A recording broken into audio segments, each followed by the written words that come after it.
Living life in the aftermath. Have you ever made regretful decisions contrary to what was right? Or maybe you're glad you didn't make a bad decision based on sound advice that was given you. That's called living life in the aftermath. Aftermath is defined as the consequences or after effects of a significant unpleasant event. An example of this in the Bible would be the children of Israel and their defiance to Moses when God told them to go up and possess the promised land. But because of their murmuring and complaining, God sent a plague and many Israelites died.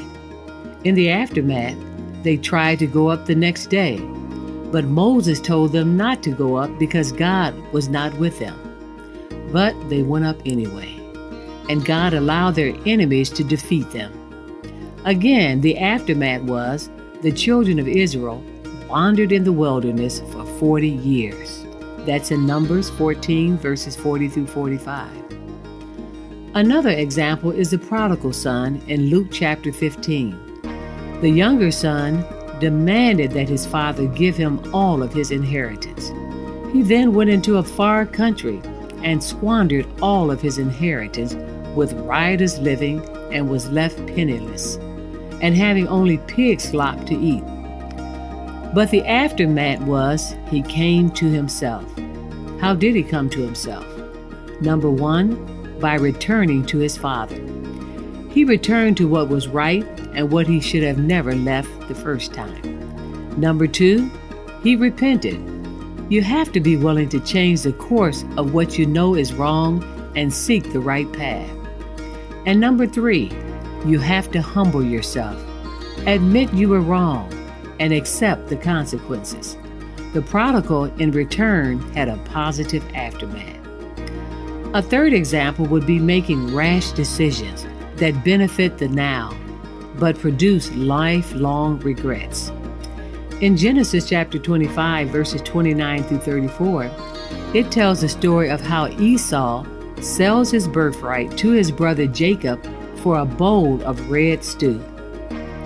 It was a fact that Esau had a great need for food because he was starving from working in the field all day.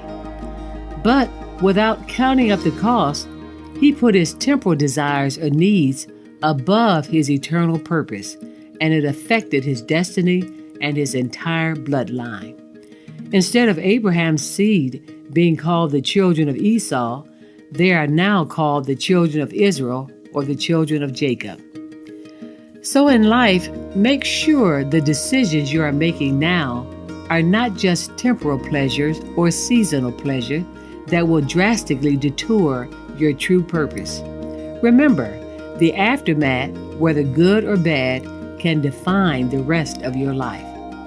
That's why in Hebrews 11:25, it is said concerning Moses, choosing rather to suffer affliction with the people of God than to enjoy the pleasures of sin for a season.